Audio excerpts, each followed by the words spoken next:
ASMR Chess Global Championship Round 1 coverage. Pawn to c4 of the featured game in this, the most important chess tournament in all of chess history. It's my patron Bilou with the white pieces squaring off against my patron pawn to b vibes with the black pieces who plays pawn to e5 in this round 1 of the ASMR Chess Global Championship.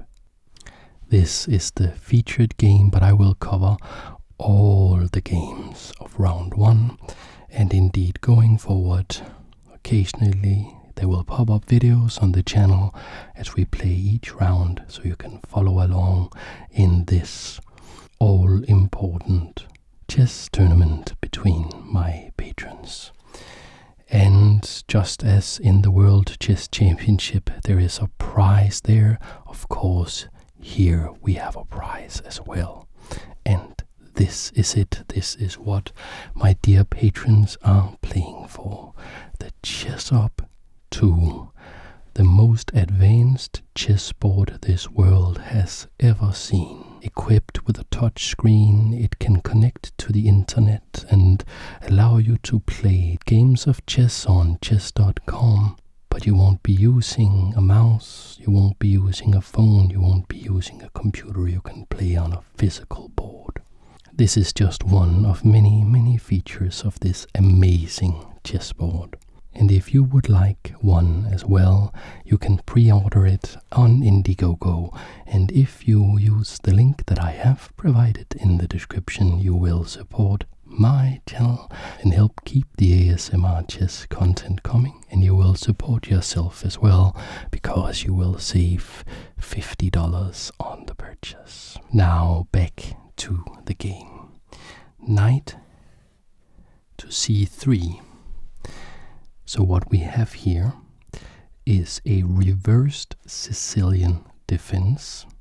So it's like white is playing the Sicilian defense, but they are a tempo up because they started. And pawn to b vibes plays knight to c6, meaning that this is a closed reverse Sicilian. We have the 3 knights variation of this opening with knight to f3. The traditional move for black here would be knight to f6, but we see a small deviation. Pawn to b vibes plays bishop to c5. And this game is featured, is the feature game of round 1, because it is very beautiful and it is very instructive. We can learn a lot from this game. It's a positional game. What do I mean by that? I mean that, of course, there are many tactics. You know, this piece can go here, fork these 2 pieces, there is a discovery, all these tactics. But the game, the winner of this game, is the player who understands the long-term advantage of different positions of their pieces the best. Let's see how the game develops. Bilou plays pawn to g3, preparing a fianchetto of the bishop and neglecting development in the center. Usually when we play these English structures or reverse Sicilian structures, we are interested in conquering d4 at some point. This would have, in this case, to be, white would have to, how to say, prepare that quite a bit, because we have all these pieces controlling d4. That is what black is playing for, but of course we can see pawn to e3 and then d4 at some point. But very interestingly, Bilou, the Frenchman, who I had the honor of playing twice as well, so I know his style quite well, and I know to fear it as well, because I have a draw against him and I lost a game against him, so I respect his style very much. And in this case, he's holding back the plan of striking in the center. He wants it to be the culmination of the development, the strike in the center. It's a very interesting idea. We see pawn to d6.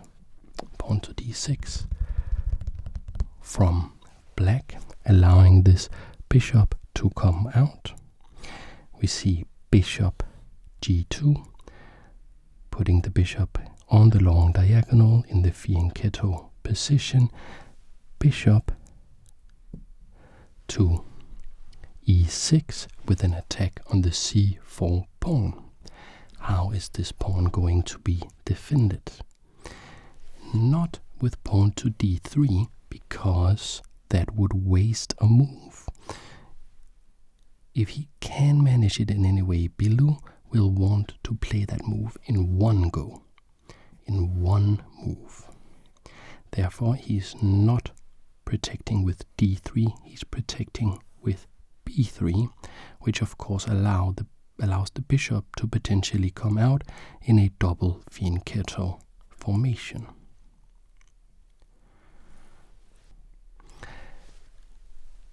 Cunning move here, queen to d7 by pawn to b vibes. What is that about? It is about this bishop here. So the queen and the bishop are forming a battery, so that after castles, which is what Bilou plays here, still holding back on this e3 d4 plane, after castles, black can play bishop h3, forcing a trade of bishops. And now we get it.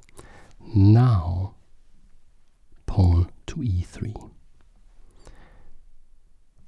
So bishop takes bishop. Black is very happy. Now the potentially strong defender of the black king is gone. King recaptures. King takes bishop. And black completes development with knight to f6. But now white is finally able to strike in the center with pawn to d4 with an attack on the bishop. And black plays the best move here. This is a very tactical position. A lot of stuff could be played here. You could play pawn takes pawn. You could play bishop to b4 with an attack on the knight. In fact, the best move is what black plays, bishop back to b6. So we are about to get to the really critical, instructive part of this game. Let's take stock of the position. Let's try to understand the position. From the white side, we see a very nice pawn chain going all across the board. The king is castled and could be subject to attack on the light squares, because the light squared bishop is gone. It is gone. But he still has the knight defending, the rook defending, and the pawns. So he seems pretty safe for now. And these pawns here are very well supported in the center, so a lot of forward momentum for white. However, on the black side, we have a very solid structure of these three pawns, just setting a stopper in the center, saying you're not getting through very easily here. We have almost full development. The bishop, the two knights, and the queen are all in the game. So the only way that we could say that black is lacking behind a little bit is that black has not yet castled. I think if I was playing the white side here, a move like maybe bishop to b2 would come to mind. It's a little bit of a lazy move, perhaps because I just want to finish development. I don't want to get too involved in all the tactical complications. But Bilou, the way he plays, seems to be very inspired by Anatoly Karpov. I don't know if you know who that is. That is one of the best chess players of all time. Soviet world champion, and was the best chess player in the world for many years. And then Kasparov came, and then he was the second best chess player in the world for many years after that. And his style, Karpov's style of play, was that of a boa constrictor, the positional approach to chess. What he did was that he would play very patiently and not beat his opponents with tactics, but beat them with understanding, beating them by just understanding chess better than they did, and being very patient. Just in the other video I did about Karpov, I said that playing against Karpov was like playing against the tide. You know, you can try to hold it back for some time, hold it back, but the relentless pressure will make you break at some point. So, knight to d5 instead. Not developing the bishop lazily, but saying I actually have a chance to advance and get into my opponent's side of the board. And this saves an important tempo for this bishop, because this bishop may not actually want, in the coming complications, may not want to be here. It may want to be here. So if we move it here and then we later move it here, we are losing a tempo. So let's, as white, play knight to d5 instead. This knight is threatening to capture this bishop. That could be big trouble. This is positionally a very important piece for black, so black plays knight takes knight, which also is the best move in the position. The knight was defended by the pawn, pawn takes knight, with an attack on this knight here. And now comes the most important sequence in the whole game. So Bilou with the white pieces is attacking the knight here on c. It's not really that good to move the knight. You could do it, I think, knight e7 if you were to move the knight, and then there would be some complications. Pawn takes pawn, and probably pawn takes pawn, and now in that position you would like the bishop on b2, and that's what you play. But there is a very interesting move here that black finds, which is to temporarily ignore the attack on the knight and play pawn to e4 with an attack on the f3 knight.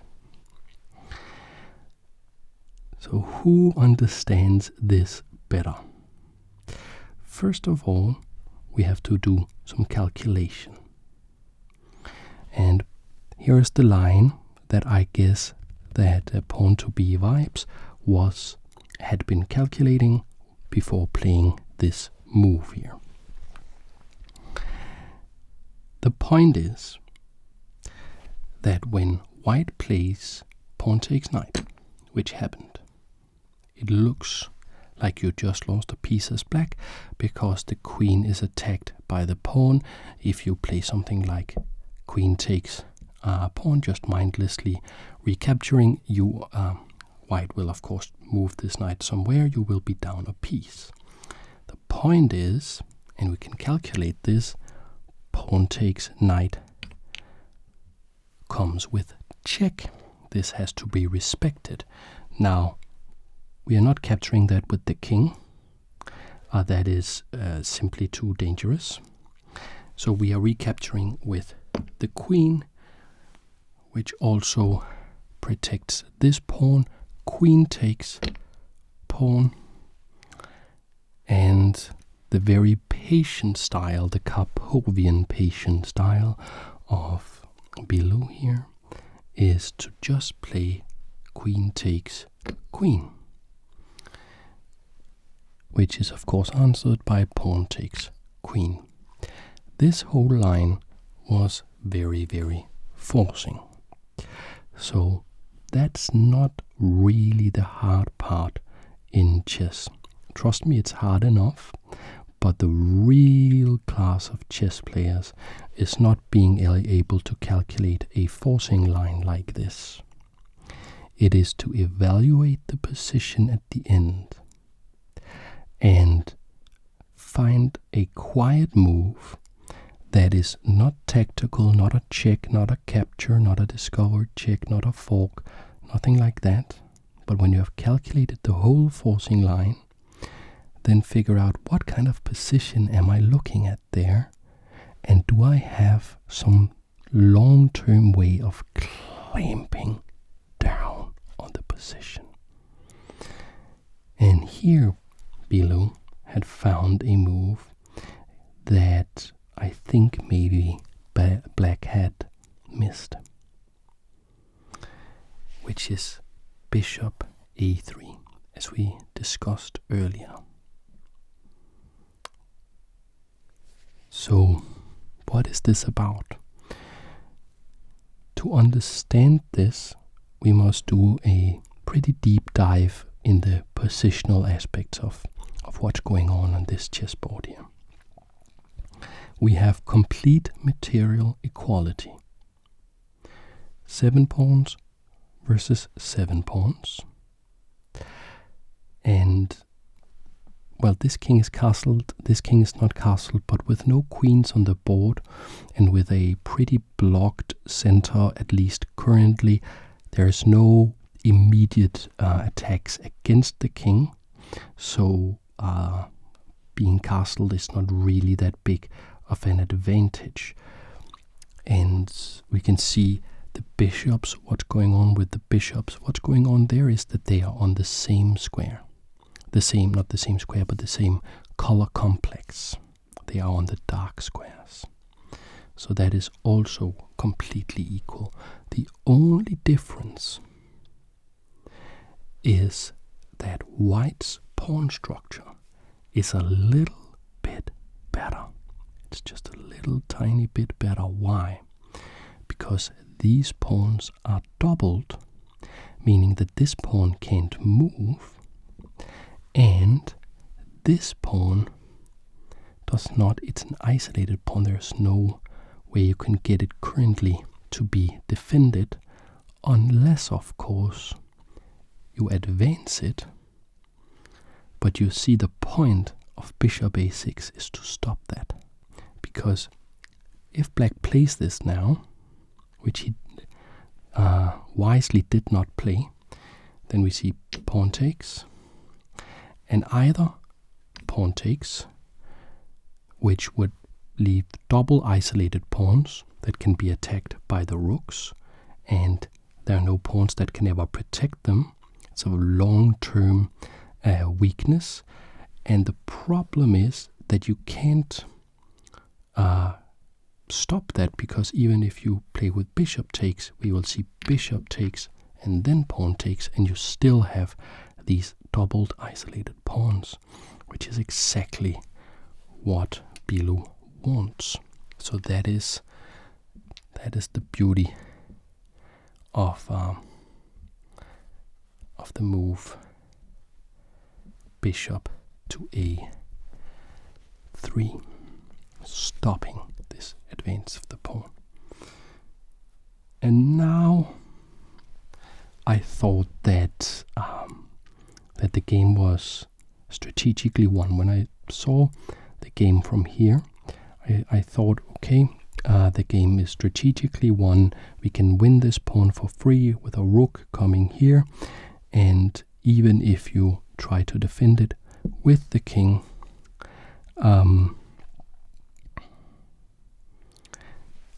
we are going to just double up the rooks. We have all the time in the world. We go here, here, here, and there's no way that one of these rooks can come and protect the pawn in time. We're going to capture this pawn.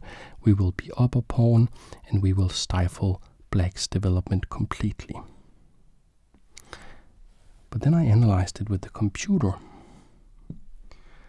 and I found very, very interesting resource. So in fact, you can actually protect this pawn. There is a way. So you would start out, and I can absolutely understand that pawn to b vibes did not find this here. King d7, I'm sure he looked at that move and just thought, okay, it's going to fall to the doubling of the rooks, and I will have a exposed king for no compensation. But the thing is, when we start the plan of doubling up and targeting this weak c6 pawn, black has time to play h5, rook c2, rook h6, rook on f to c1, and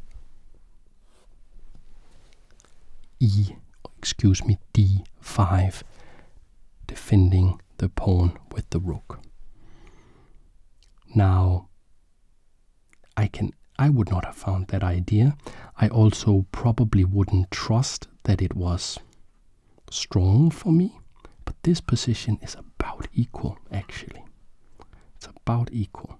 It's not really clear how white is going to make progress. Would you have found that plan?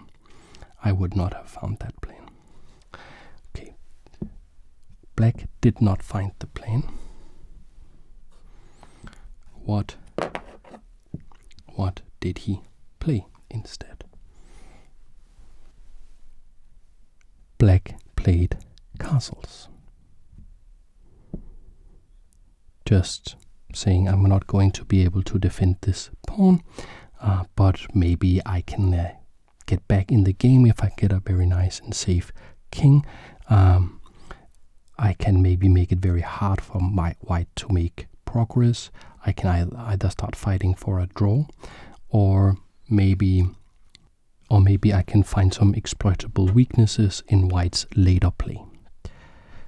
Rook a to c1, just targeting the pawn. a5, this is a very nice idea by black, makes a lot of sense, going for a4, exchanging these two pawns and getting an active rook. This rook is currently asleep, let's wake it up. Rook takes c6, and we see here that black is really watchful. We're really thinking about all the threats that that white is throwing at him, because here he plays rook d8. What is that about? Can you guess why he played that? He played that because if he were to, say, continue with his plan, like let's say pawn to a5, there is a nice trick here with bishop takes pawn, pawn takes bishop, then thereby no longer defending this bishop. We can capture that with the rook, getting closer to a winning endgame for white. And so very nice. Very nice that he was able to spot this and play rook on f to d8. So here is the position. So no a5, instead rook on f to d8, which of course stops the immediate tactical play by white, but white is now able to play rook f c1 and saying, okay, I use tactics to further my advantage, but what happens is that I can build on my positional advantage. Now these two rooks have a nice battery, and also the position of this rook, of course, stops this pawn from advancing. So it's very hard for black to come up with any moves. Material is almost equal. White is only up a pawn. That's not really the issue here, because chess is not really about the pieces that leave the board. It's about the pieces that remain on the board and where they are positioned.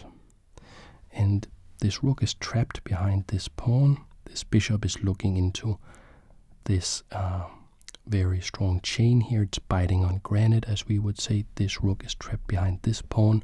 So let's try and activate it. Let's play pawn to a4. Thinking pawn takes pawn, and we would have an attack on the bishop, and we could start playing. And white is saying, no. I want to sit on the advantage, and I want to play this game as if I want it to go on forever. I'm not looking for any immediate resolutions to any part of the tension, because the tension is in my favor. Therefore he played b4, pawn to b4. So now this pawn is just in the way of this rook. So you can see the style, the Karpovian style of Bilou here. Using this rook to stop this pawn from moving. Not allowing this pawn to be exchanged, so it's sort of a shield. So this rook can't do anything. And having very sound and solid structure, just being very, very patient. Rook on a to b8, saying, okay, I'm not doing anything on the a file. Now I can protect this bishop here. I can maybe in the future look at some attacks against this pawn, and it's very hard for black to come up with any productive moves at all.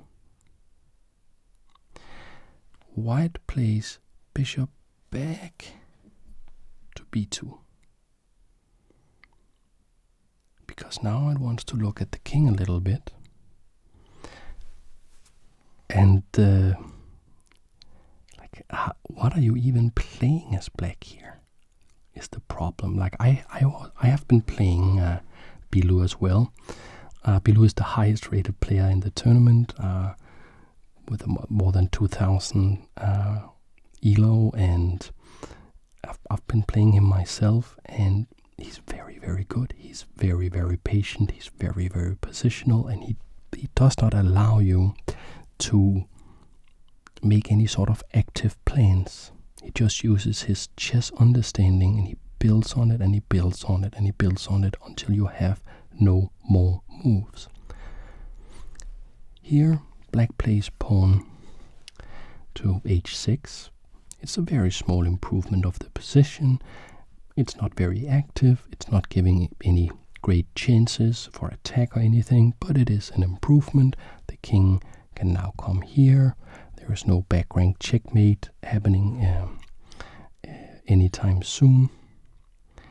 But of course, it is not very active. Bilou just plays pawn to d5. This is a just great move. It does a great many things. It makes sure that this pawn can't move. It protects the rook, making also sure that even if the rook was not here, this pawn could not move. We could capture it. And it opens up this bishop against the king. So you can see just how he's putting clamps on black's position. Black has almost nothing that he can do. Maybe we can try to use this file here though. Let's play rook to e8. Could come into this square. How is white going to defend that? He's not going to use the rook, no. The king f3 protects this square. Because, and this just shows really great understanding, and it's such a teachable moment, because when you have all the activity and you have stopped black from doing all what black wants to do, what you can do is you can even start using the king when there's no attacks possible against the king. The king can become a fighting piece, even though we're not really in an endgame. He can become a fighting piece, and if you can play with your king as a fighting piece, if you can do that safely, and your opponent can't do that, well, then you have more fighting power. It's like being up material. King to h7. It's a move that doesn't do much. Gets off the back rank, but it doesn't do much. But what could you really do? What can black really do? And very, very patiently for white again. Not even going for the playing with pawn to e4 just yet. No, just playing a3. Now this pawn is protected forever. This pawn can move, this pawn can move, this pawn can move. And we are still ready to play this. The bishop does not seem to have a future. Cannot go here. Could go here. That doesn't improve it at all. Can't go here, can't go here, can't go here. It's very, very nice play from white, but we must also commend black for absolutely not making this game easy. And you know, in chess all it requires is one slip up, one tactical oversight, and you lose the game. Even though you may have a great positional advantage, even though you may have played a great game, that is one of the most cruel things about chess, is the fact that you can play the most perfect, exquisite piece of art, miniature, awesome chess game ever played. You can play. And then you can throw it all away on one stupid move, on move 98. It's very cruel, but it is also part of the beauty of chess. Okay, pawn to g5. Maybe we can get these pawns rolling, and maybe we can transfer the rooks and do an attack against the king that has voluntarily come out and exposed himself a little bit here.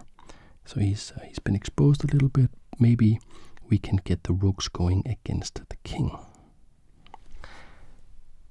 Pawn to e4, nicely protected by the king.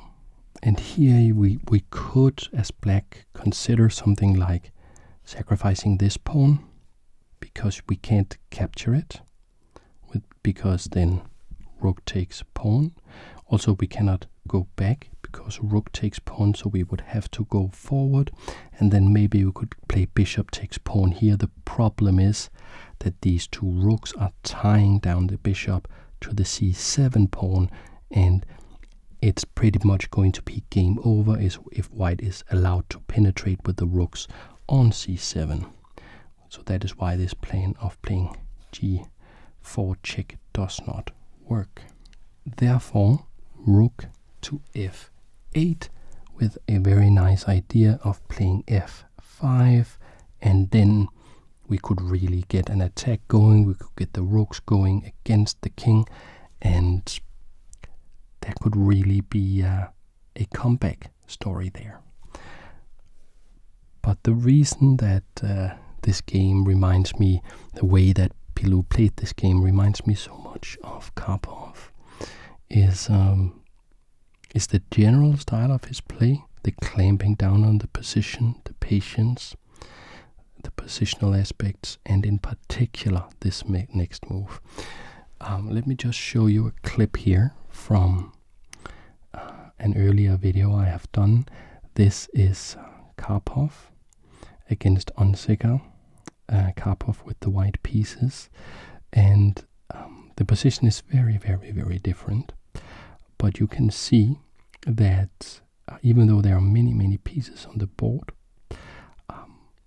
the black side does not really have much to do, except on the A file, and black is considering playing something like, or black has a plan of playing rook takes rook on the A file to activate the other rook, and that's where he wants to get his play.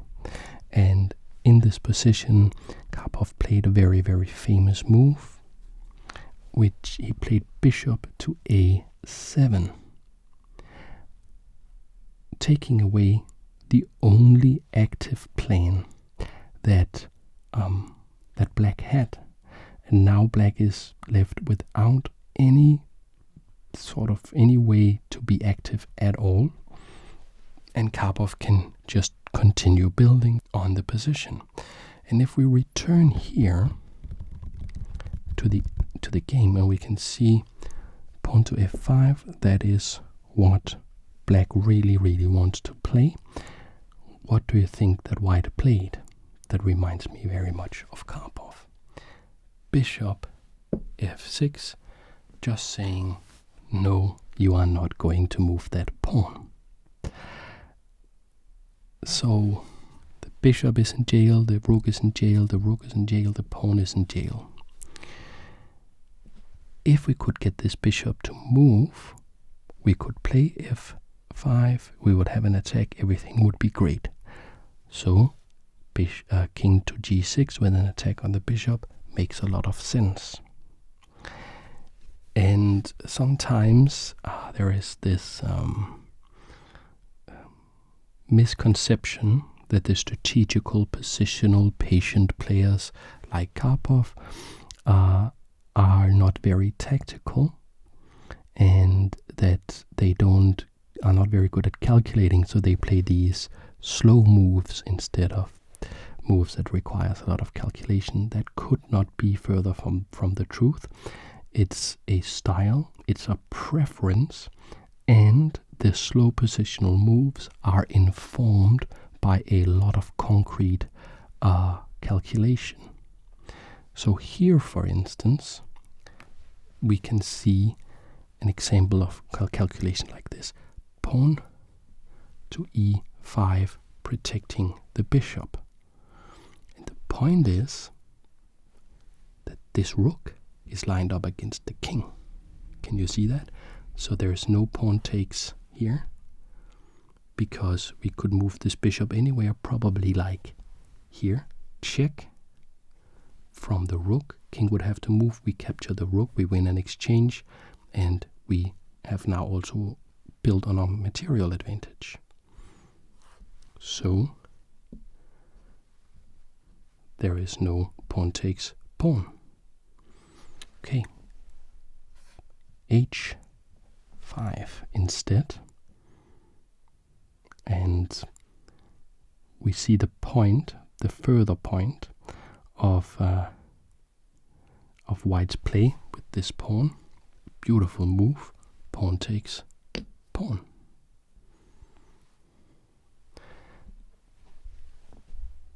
So it looks like the bishop is on pre. Can we capture it? No. Let's say we try that. Then pawn takes pawn. That's check. Oops. Check from the rook. King would have to move, and then we capture the rook, make a new queen. We recapture, of course, but a easily winning position for white there. So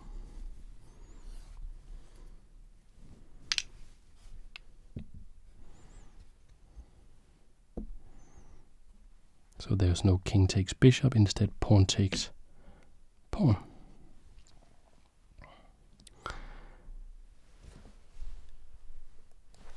And now bishop e7, forking the rook and the pawn A nice intuition took here by black. Really, despite the sort of basically amazing play by white, despite the very strong play by white, black is finding a lot of resources here, and instead of reacting immediately to this attack here, we see g4 with a check. I would probably play king here, right? Because otherwise I'm hanging this pawn to the bishop. There's no reason to do that. Also, the king feels very safe here. But Bilou is playing king f4. King f4. Because he's saying, I'm using my king as an active piece.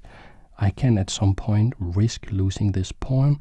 I don't believe that you have activity against my king. I believe that my position is so strong that I can use my king as an attacking piece. Now we have as black to do something about this double attack. Therefore rook on f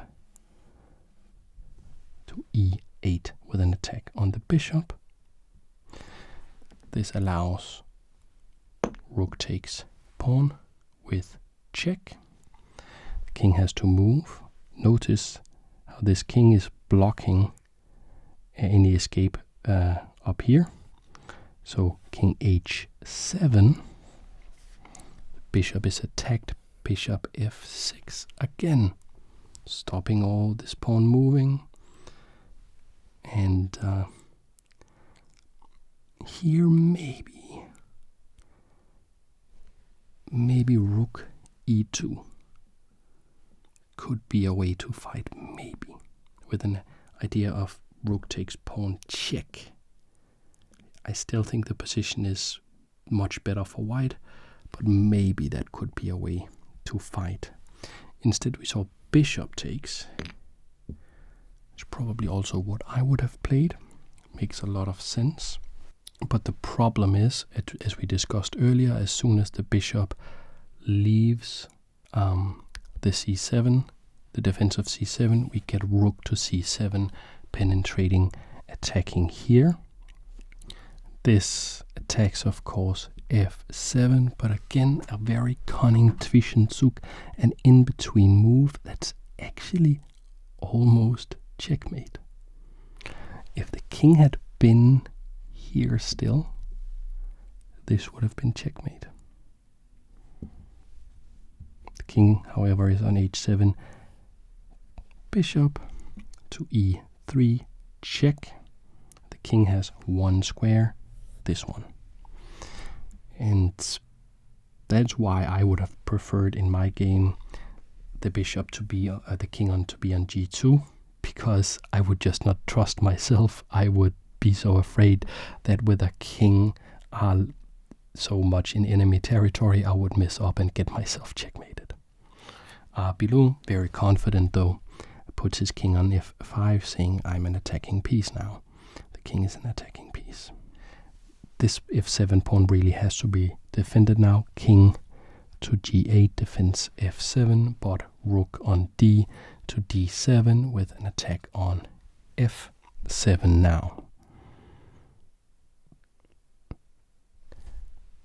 Rook b5, saying again, like I really think it's so easy when you analyze a beautifully played game where one side just played basically perfect. It's so easy to focus only on the brilliance of that they on what they're doing, but I really think we should commend black for finding all these resources, looking at all these tricks. Is there a way to throw my opponent off? Saying here, if you come in and capture here, I can come in and capture here with check. Maybe I can get an attack going. Probably the king can escape here to g6. Maybe we even have a checkmate. There it looks like there could be a forced checkmate there, but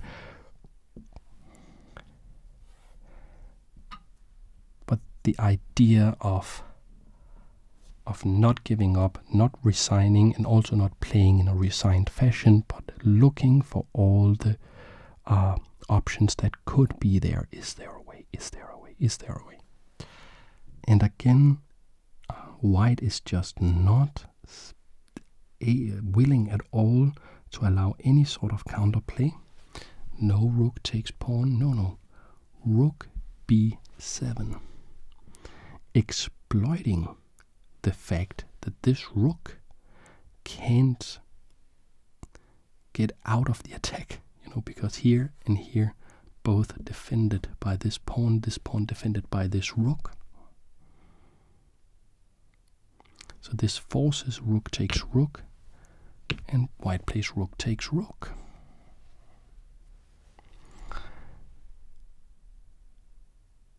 And if only there was a way to get at the king, but there isn't. So black again goes, okay, what can I possibly do?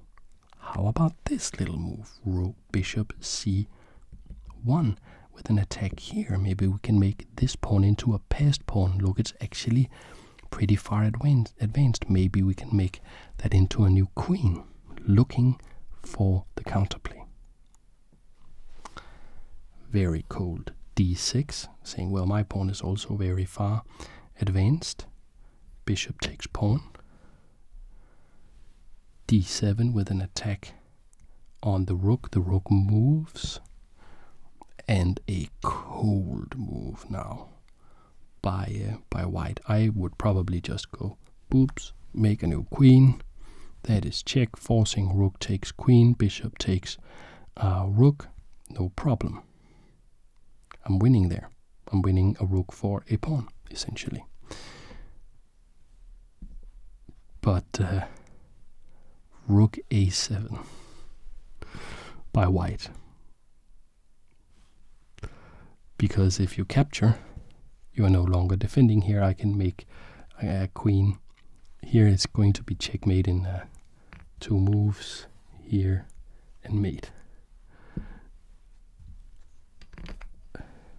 So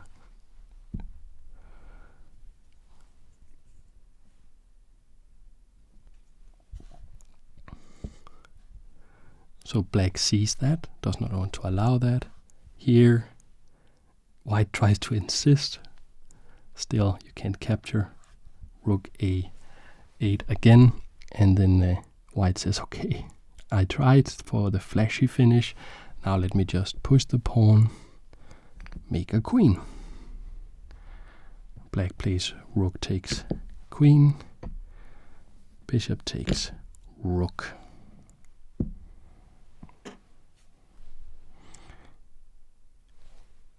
Bishop b7. Could we get this pawn going?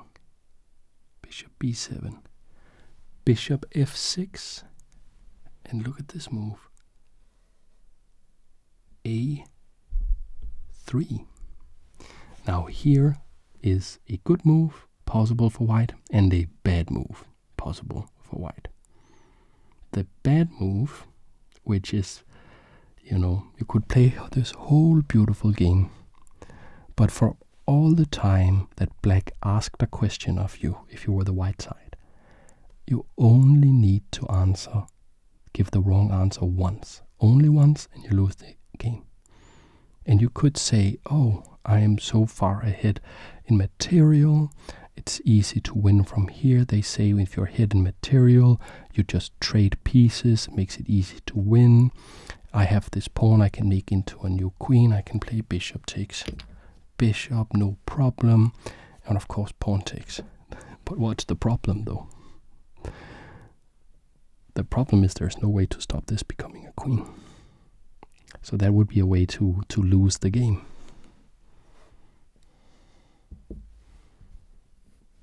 However, there's also a good move possible, which is rook b8, check. There is only one legal move, king h7, and now rook h8 is checkmate. And that is the featured game of round 1 of the ASMR Chess Global Championship. Now let's take a quick look at the rest of the games. And here we are for the next game that we're going to take a look at. This is between Aesir Halcyon and FRBR Chess. And big shout out to Aesir, who is one of two main forces organizing this tournament, the other being Addison. And all the players have provided a little bit of information about themselves, which I'm very happy about. And Aesir presents themselves in this way: casual chess player, but ASMR chess enthusiast. We like that. And then they write, I like the creative side of chess a lot. I tend to make blunders, but I can promise to keep the game interesting. Interesting chess is what we are all about, and of course we very much appreciate that they are an ASMR chess enthusiast. Then we have their opponent, Philippe, or FRBR Chess, with a very impressive rating of 2080. So he is the heavy favorite against Aesir that has a 1493 rating. And Philippe writes about himself, immanence philosophy is my main theme of interest. Chess lover, musician, international business analyst, and studying software engineer. And then there's a little bit more. He also writes that he is autistic, and ASMR really helps him calm down, especially when combined with chess. And I just love that he included I just love that he included this being autistic. There is a lot of stigma attached to autism, but the world would be a colorless, gray, horrible place without all the beautiful neurodivergence that we are happy to see in the world. And I know there's a lot of my viewers, a lot of you awesome people who are also autistic, and here's a big special shout out to you guys, and thank you for being quirky and being who you are and making the world a more colorful and interesting place to be. Thank you. Now let's take a look at the game. Aesir opens up with d4. Let me see, d5, c4, the queen's gambit, e6, queen's gambit declined, and this sideline with a3, stopping any bishops coming here. Then takes, so now the queen's gambit accepted, e4, and striking in the center from black side with c5. It's defended by the knight, and here we see b5, so a lot of pressure on the flank with these pawns, but neglecting piece development for now. Knight c3, a6, defending, and b4, which is a bit of a mistake because, you know, en passant is forced, and here black plays, c takes b3, queen takes, and now the passed pawn here, protected passed pawn, very, very dangerous, c4. Queen has to move, queen drops back, so black has this clamp here on the queen side and a protected passed pawn, and is also ahead one pawn in the material count, but there is of course this very nice center control for white. Let's see how the game develops. Knight f6 attacking, pinning with bishop g5, breaking the pin with bishop e7, and bishop e2 developing, getting ready to castle, black castles, white castles, and h6 asking a question of the bishop. Where do you want to go, little bishop? The bishop wants to drop back to h4, and a little tactic, knight takes on e4, bishop takes bishop, and here knight takes on c3 with an attack on the queen. Bishop is not taking the queen, instead we see queen c2. I believe here that bishop takes is the way to go, but it's very hard to judge. Queen c2, queen takes bishop, and queen takes knight. Bishop b7, pressure on the long diagonal, and Azir is trying to chip away at the pawns here with a4. That's ignored for now. Rook to c8, lining up with the queen. Pawn takes pawn, and then pawn takes pawn, rook takes, and bishop takes on a8. So now we have two protected, or the b5 pawn is not protected right now, but it soon will be. Two passed pawns, they are connected, they are very, very dangerous, and I believe that black should have a very serious advantage here, because all trades of pieces is going, they are all going to favor black. Rook a1 getting active, and the bishop centralizes itself, becomes sort of a big pawn here, tall pawn at d5, rook b1 attacking the pawn, bishop drops back defending the pawn, knight e5 with an attack on the bishop, trying to get that pawn. If we can get that pawn, we can get this pawn. If we can get that pawn, we can maybe get this pawn, and if that happens, white is absolutely fine. Therefore the bishop drops back, no trades, bishop f3 and f6, asking a question of this knight. Where does this knight want to go? It wants to go to g4, and it's a little awkward here. Knight a6 and e5, striking in the center, going for activity and making this bishop very strong.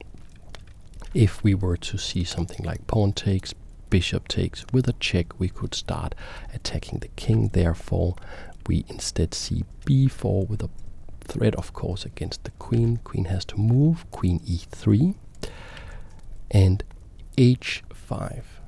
So this is asking a very serious question of the knight. Where is that knight supposed to go? I don't see any good squares. Do you? So rook d1. Let's take a look. The computer says queen to b6 with a counterattack on this knight, but I don't see how that works, because here and then takes, and if we can't take the knight because then takes here, so it wants this, and okay, so it's not about the knight, it's about this threat here, but still black is having a great advantage here. So rook d1, knight is captured, and here is the nice plan, pushing this pawn, trying to make it dangerous, realizing that against black here we need some kind of pretty serious counterplay, because white is in big trouble. The queen moves, just queen d7, and bishop takes g4. Nice coordinated attack here that has to be stopped.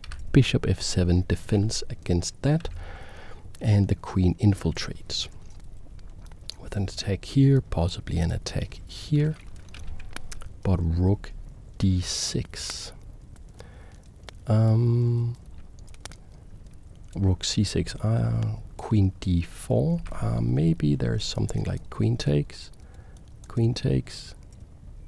and then trying to push here, because that would end us in this situation, that would force all of this, but these pawns are so strong that they are probably going to become queens. Okay, so after rook here, queen drops back to d4, c3, these pawns are very, very dangerous. They were established very early in the game, very dangerous.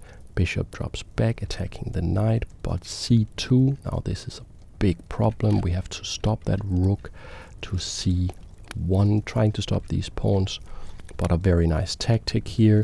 Just rook takes on d6, the queen moves, and rook d1 wins like this. There is a back rank that will, you can see here, bishop takes, makes a new queen, rook takes, queen takes, The queen has to drop back to, otherwise it would be checkmate from the back rank. Queen takes queen, king takes, and now just b3, and white has to resign. You can't stop this, you know, here, here, here, queen, and being up a queen, a knight, and a bishop is going to secure victory for black here. So congratulations to FRBR Chess, and also congratulations on a well-played game to ACR. There was a lot of creative ideas there, and I enjoyed it very, very much. Okay. And okay, here we have the next game. This is a clash between CJ Gilbert, or CJ Rocks, with a rating of 1100. And he says about himself that he has been watching ASMR chess since early 2021. So thank you for all the years of support. I love chess and I try to do as best I can. I live in America and I used to run the zzZzZzz YouTube channel where I no longer post content, but I'm still an avid enjoyer of both chess and ASMR. And an extra little shout out to you, because CJSMR posted an ASMR chess video that he made himself, where he went over a game, kind of like I do, and in that video he said that he had been inspired by my work and that he really liked my work. So that's always nice to hear, and thank you for that. And he's facing off against Kamikaze with a rating of 1700, who says, "My name is Wim, I am 26 years old. My nickname is Kamikaze because I can be very reckless both in life and in chess. I live in the Netherlands. I learned chess as a kid and mostly played against friends and family until I joined a chess club in 2021. Okay, so a reckless player. So CJ with white opens up this game with c4. Knight f6, knight c3, g6, and knight f3. This is the Anglo-Indian Queen's Knight variation of the English opening. Bishop g7, g3, castles, bishop g2, d6, this is all theory, d4 still theory, rook e8, preparing perhaps a nice e5 at some point, castles, and already here we have e5. This is the first move that is not theory, and the reason it is not theory, even though it is playable, is the sequence that CJ starts here with pawn takes, which is recaptured by the pawn, then queen takes queen, which forces rook takes queen, which leaves the e5 pawn undefended, knight takes.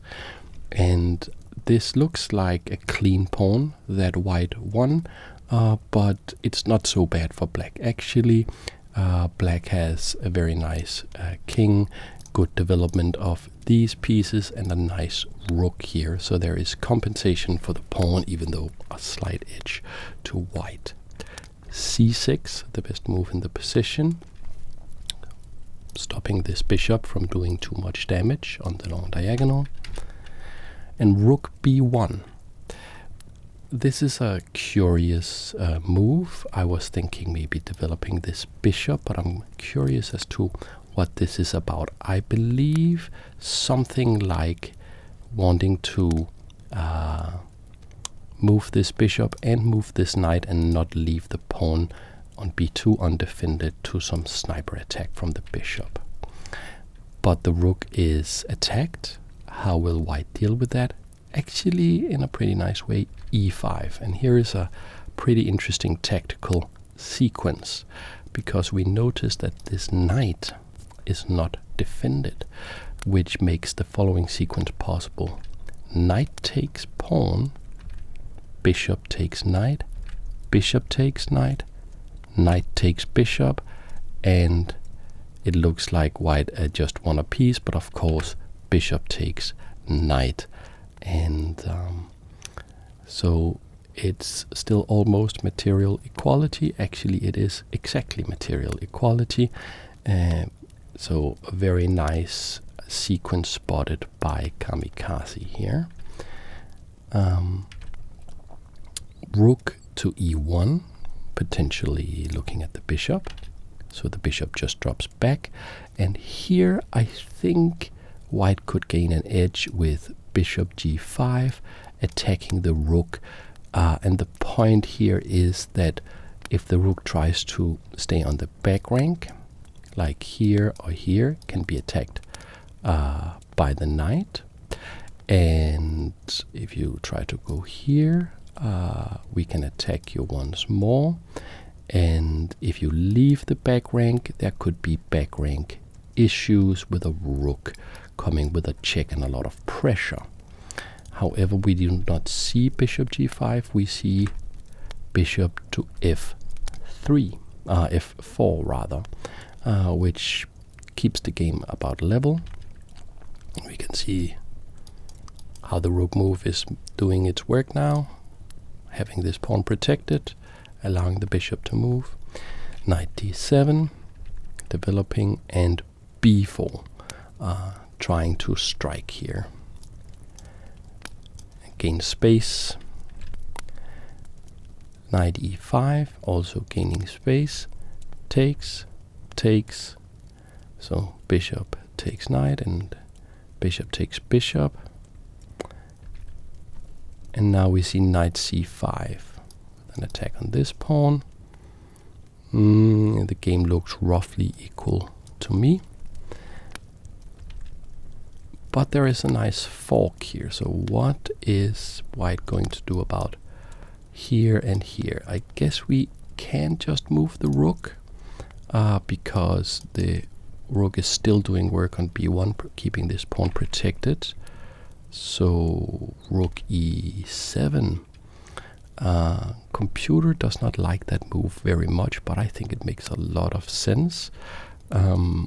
Getting one of the pigs established on the 7th rank here. So what could be the problem? Is it just b6, pawn to b6, kicking the knight away? Where is the knight going? Back to e4.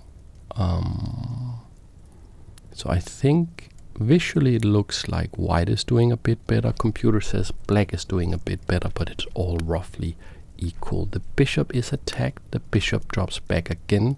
So g7, that bishop has been zooming out and zooming back and zooming out and zooming back along this diagonal a couple of times.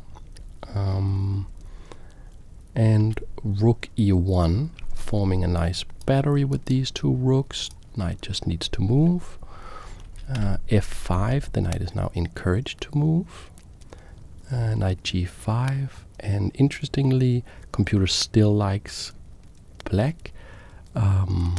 Must be because the king is actually harder to attack than it looks, and that in the long term this bishop will be stronger than this knight. So what is the move? Bishop f6. That is of course a bit of a problem, that fork. It is not immediately winning. Why is it not immediately winning? That's interesting.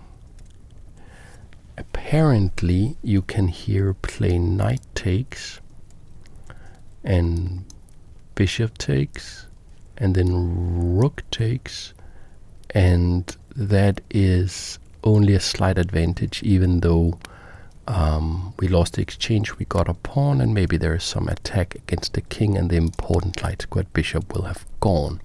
That's not what white goes for. White tries instead rook takes, which of course hangs the knight, and this rook is now attacked.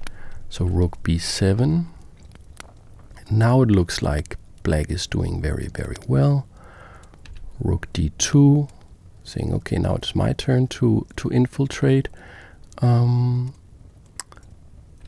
But maybe we can try to get at the king. Maybe I'll move like rook e6 with an attack here, threatening this fork, winning the bishop.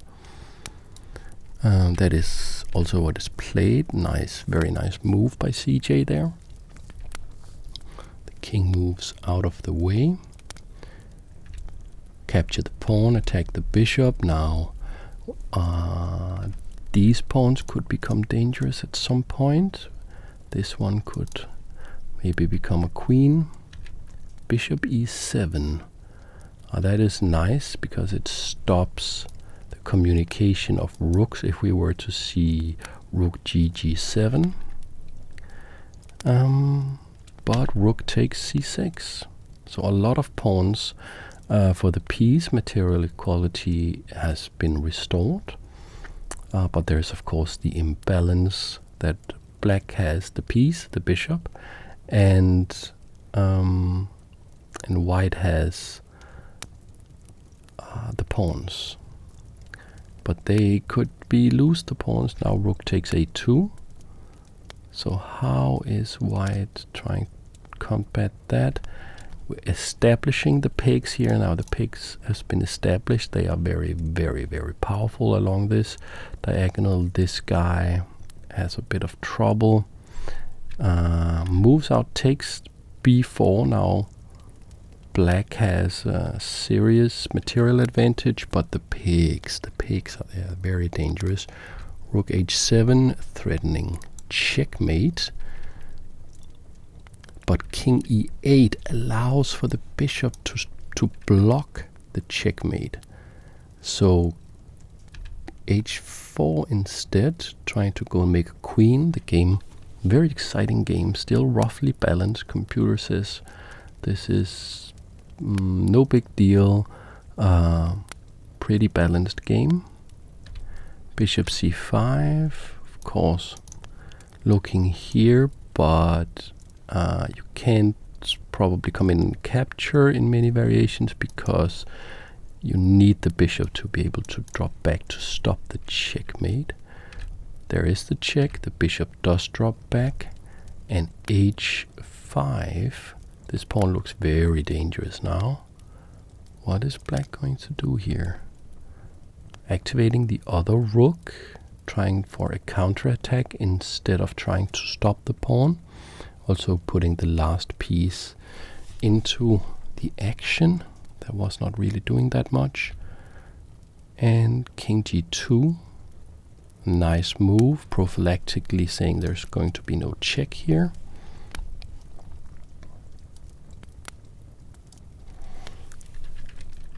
But rook d2. Looking at this pawn. Does that hang this bishop though? Rook b8 check. King moves. And can we just take the bishop? Computer says we can take the bishop, but it's still a smidge better for black because it would mean that this check is now on the cards. Therefore we don't see that. We see this one, which is slightly better. Check. King moves. And rook e8 check, the best move. Very nice play here. King has to move again. And we still can't really take this because rook takes f2. So rook d8 check, king moves. And here I think trying to go for the repetition could be an idea if you're not very ambitious. But rook takes d2 and rook takes d2, and now when you don't have the two rooks, it looks pretty tough for white, but there's still a fight going on, and we can capture this a7 pawn. But f2 is targeted, So black looks to be the one for choice here. H6, trying to get that queen. I mean, why do we even bother watching Magnus Nakamura play? Like, you can have the low elo hero play these games, and they're full of excitement and beautiful ideas. H6, will the pawn be able to promote, or will black crash through with the attack? Rook takes, check. King has to move, king goes to H3. How is black going to stop this pawn? They're getting low on time, both of them, but they still have some minutes. King E4. So H7, I guess. H7 here. And how is it something like bishop D4 to stop the pawn? Bishop D4. And maybe rook here. Rook check first. It's a great move. The computer likes it and says there's only one possible way for black to survive now, actually, which is king F3, which is also played. So now there's a lot of tension here. The computer is ice cold and just says that it will be a draw, but I don't think it will. Rook E8, threatening to come in and make the queen. But rook F1. What a nice move. So the king is actually trapped here. If you go and make the queen, oops, there is a checkmate. So trying to get out of the checkmate, king H2. But this check. And the king has to move again. And okay, coming in like this, really saying that this checkmate threat is what it's all about. And this pawn is so close. It's so close. King H4, trying to get out.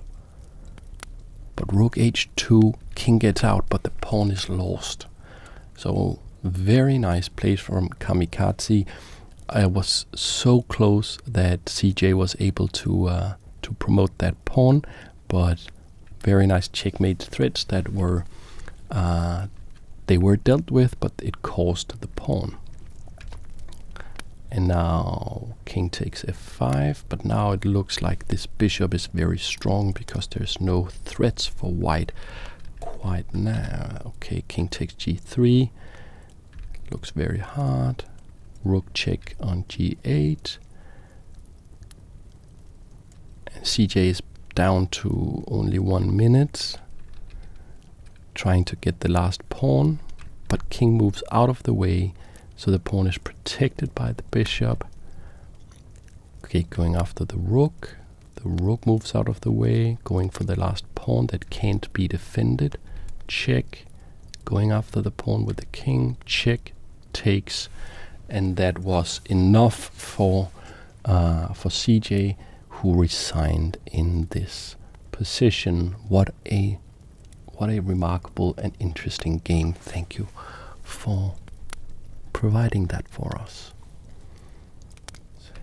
For this next game, we have Ewan versus Toby, or Bobski. Ewan has a rating of 1672 and Bobski has a rating of 1068.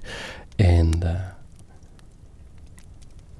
Ewan says of himself that they wear glasses just like Fabiano Caruana. However, that is where the similarities end, they say.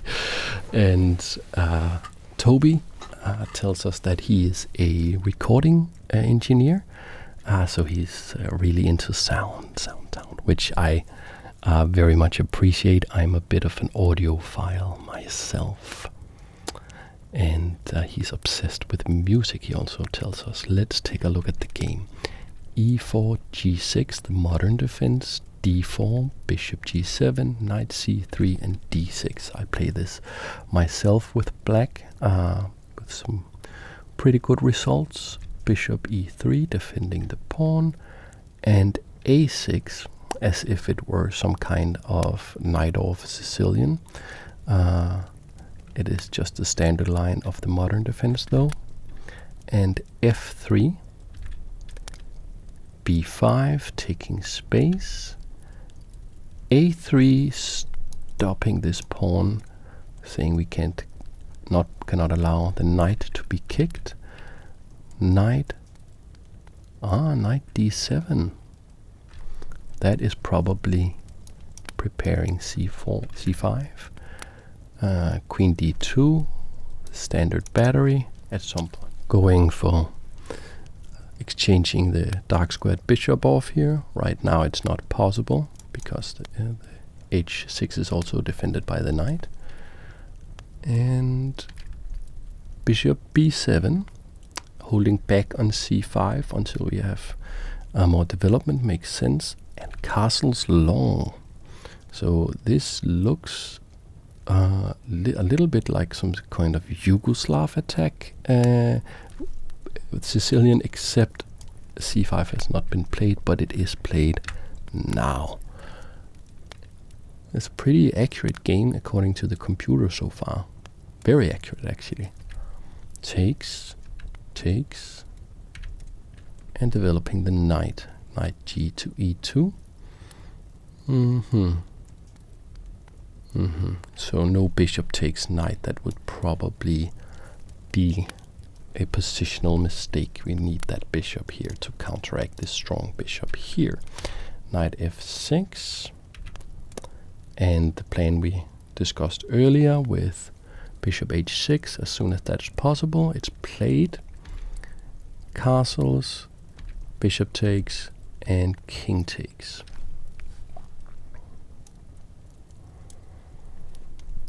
So how can the game develop from here? It looks like black has been doing quite well in the opening, but white has also been playing very well and probably still has a small advantage, white here. Nothing major though. h4, going for a hack attack. Probably something like h5 is on the cards, trying to open up this rook against the king on the h-file.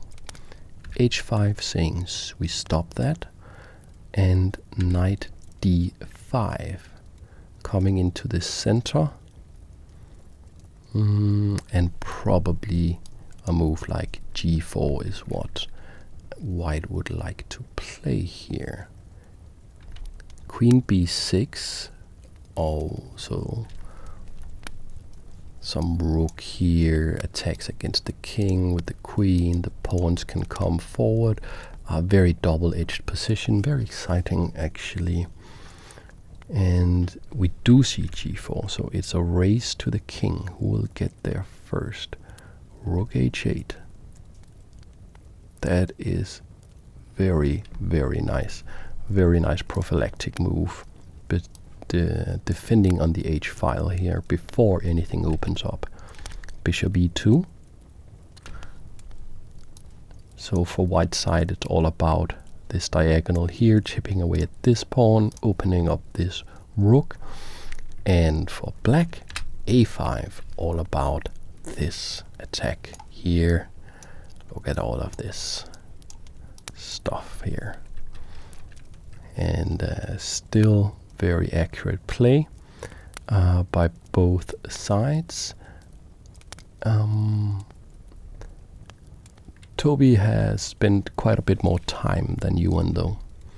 Pawn takes, rook takes, and I would think maybe f4, although the computer doesn't like it, and it's also not played. It's grabbing this pawn.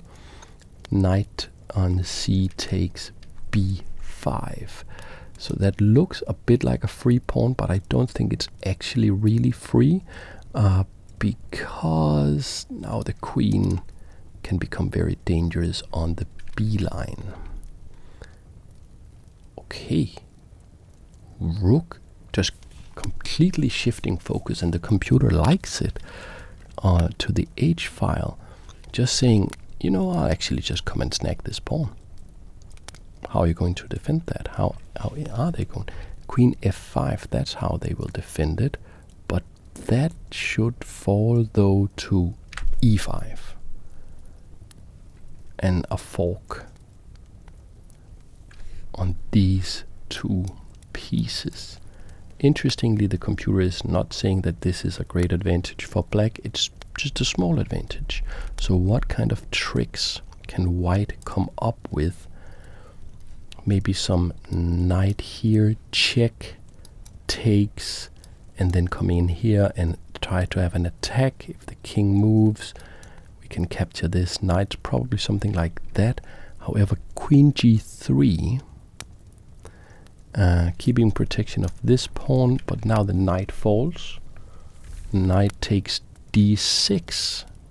So getting a pawn and a very strong knight outpost here, defended by the queen nicely.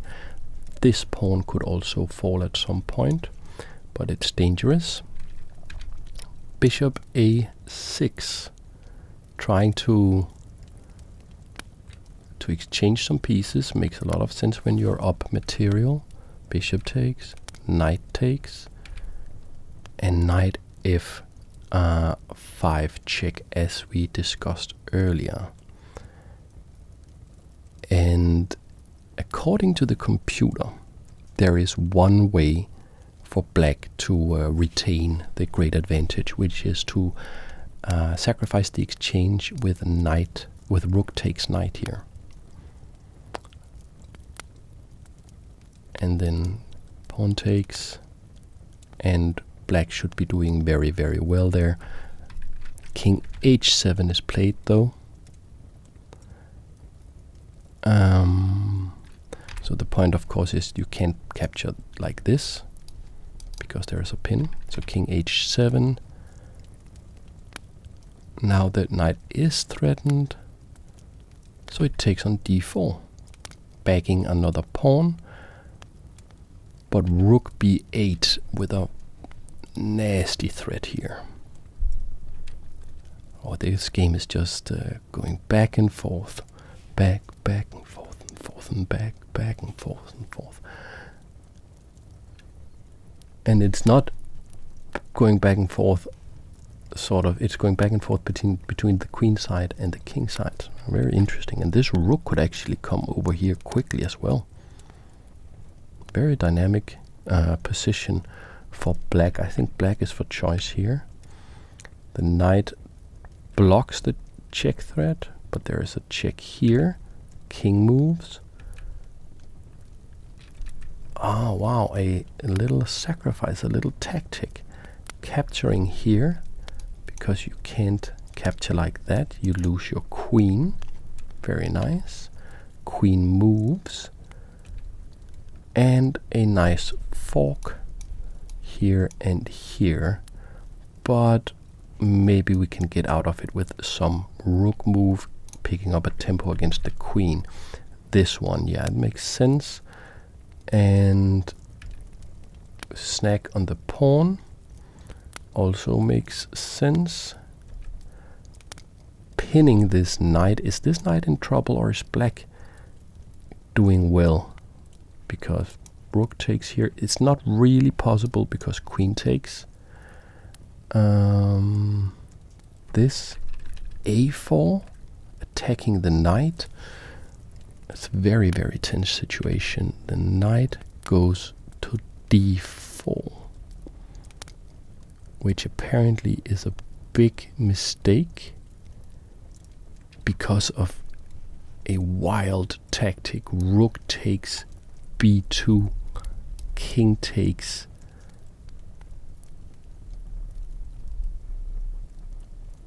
and then knight takes with check.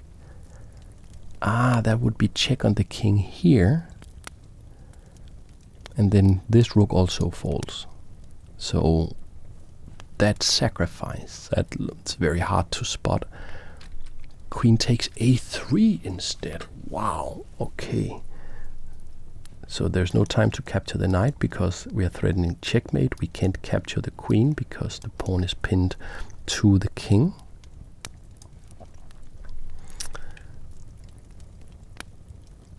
So it looks like black is completely winning this, but white, Yuan finds a beautiful resource, a sacrifice of the queen. Queen takes on b8 because the big problem is that if you just capture the queen, which maybe you have to do now, the pawn is no longer pinned and pawn takes on b3 is now on the cards. Queen e3 instead. So that was actually white just won a rook there. Also, we should mention that black has almost no time left. So that is why maybe they didn't find the perfect move here. Queen e3. Queen b7 getting out of the attack now, looking at f7. Knight takes d1. And rook takes here with very little time. It's impossible to defend this for white. King g8, check here. And how are we going to checkmate here? So maybe it's not completely over just yet. Rook e7 with an attack on the queen. Thinking about some check here, which could be checkmate. But knight c3 check, exploiting, no, not exploiting any pins. Just pawn takes, queen takes, and we have checkmate in one. There. Rook e8. So a very, very beautiful and interesting game.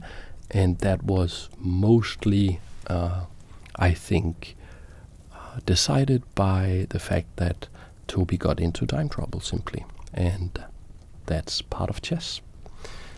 So thank you for that nice game.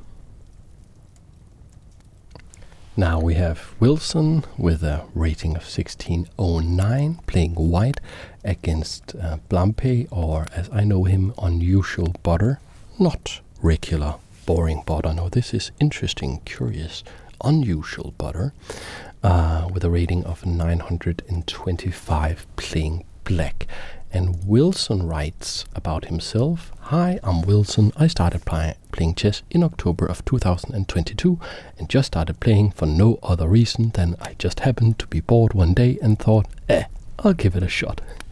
I soon joined a weekly chess club where I sat in the middle of the pack for that entire year. Now, in May of 2024, I am rated 1600 plus on chess.com. Well done. And he's his club's #1 player and started playing over the board in October 2023, where my first tournament I met a man who is now my coach, and he is helping me improve at a rapid rate.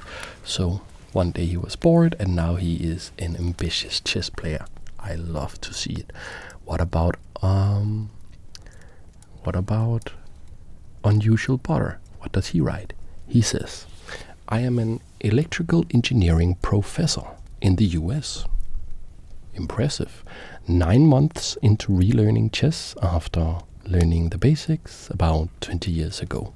What drew me back to chess are the same things I like about engineering: open-ended problem solving, analyzing many possible solutions, and weighing trade-offs between all of those options. Beautiful. Let's take a look at the game. d4, knight f6, and the Trompovsky from Wilson. d5, bishop takes, and e takes, which looks weird, but I think it's the correct way to go in the Trompovsky, capturing away from the center.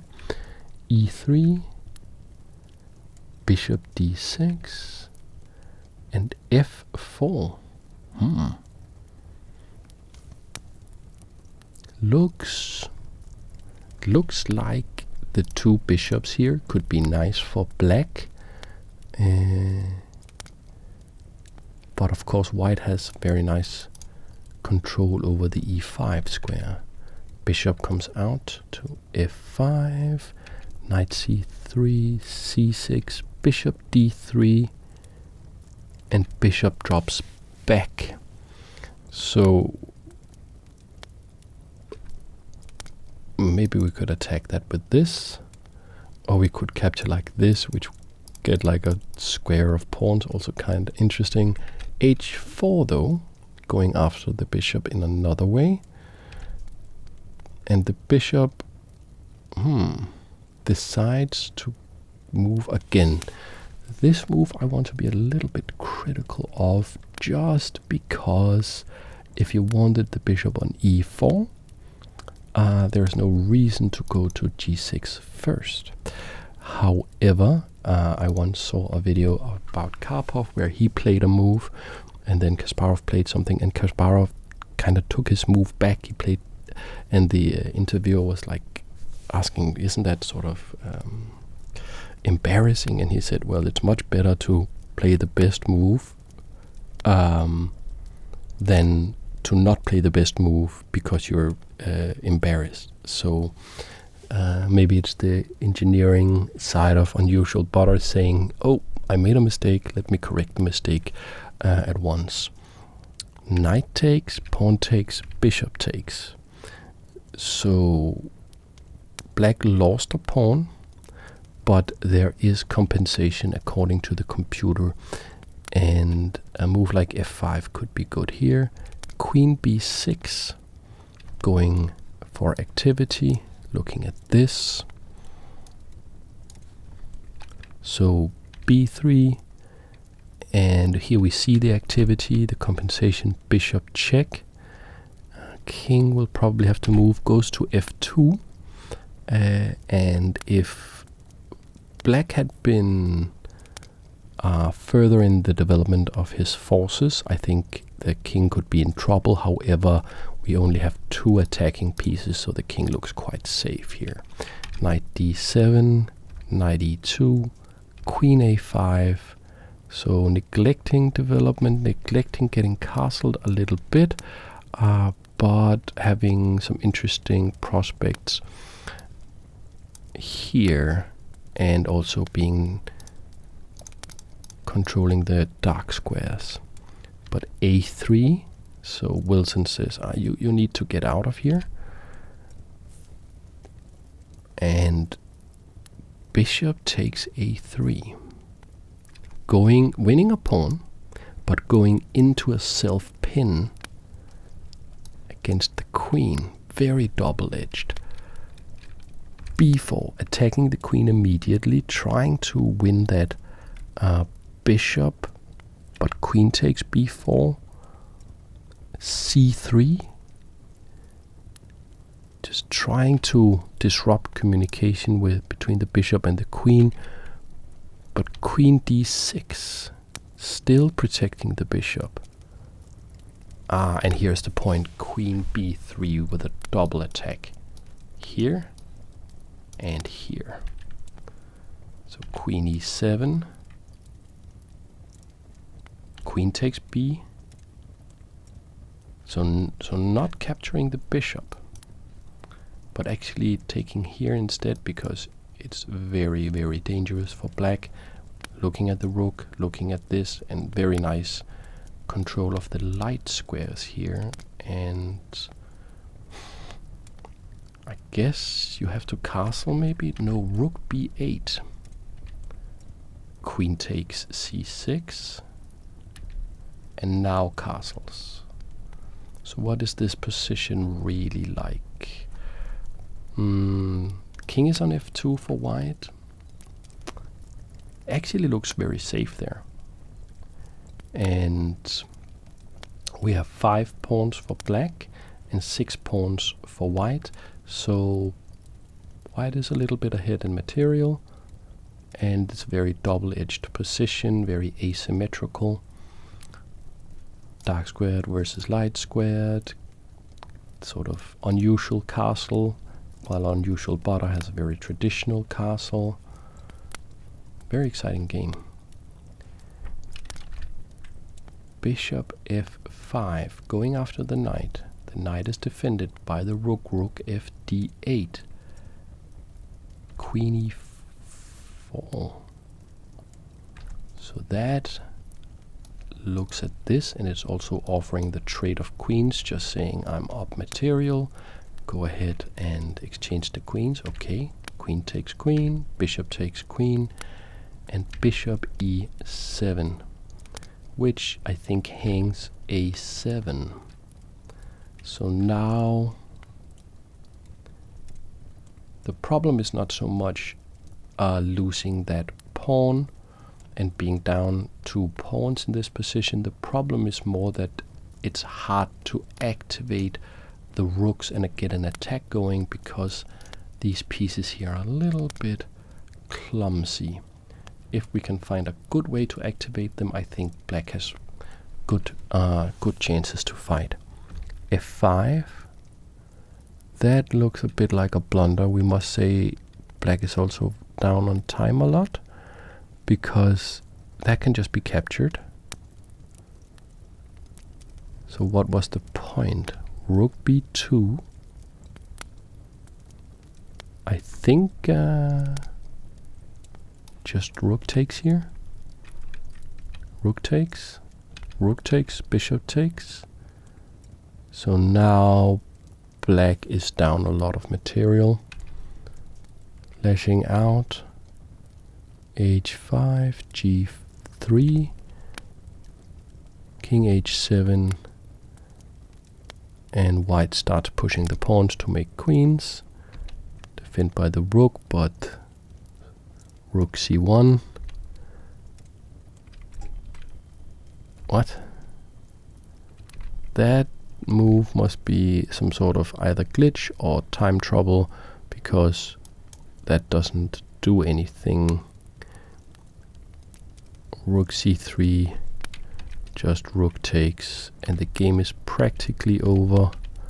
We will just take a little bit of a look here at the last moves, just to see if some interesting magic happens. Wow, and there's a checkmate like that. What a nice game. Check. Can't go here, can't go here, here, or here. So that is checkmate. So thank you for that game. For the next game, we have Hans Peter with white with a rating of 1512. Here it says 1887, but that's probably because he has not played that much on this particular profile. He is squaring off against Fargrand with black, as you may, and Fargrand you may know from my videos about deployment auto chess, where he made a very nice deployment. I've made some videos on that. Hans Peter says of himself that he came for the ASMR but stayed for the chess. And Fargrand says of themselves a novice but enthusiastic chess player hailing from the western United States. Played chess as a kid but never really got into it until the last couple years, watching a bunch of online YouTube content involving chess. I enjoy video games, board games, playing guitar, and volunteering with the local church. Let's see how this game goes. d4, a lot of d4 and c4 in this tournament so far. d4, d5, c4, the queen's gambit. We love to see that. e6, queen's gambit declined. Knight f3, knight c6. So this is a bit of an unusual but sound system, and it is a way that you can play. It's the Chigorin knight. It is a way that you can play if they play knight f3 instead of knight c3. So knight c3 now, and f6 with ideas of playing pawn to e5. c takes, e takes, and e4, striking in the center. I think black is doing absolutely okay here, even though it's an unusual position. I think black is doing absolutely fine. Bishop e6, defending the pawn. Pawn takes, bishop takes, knight takes, and queen takes.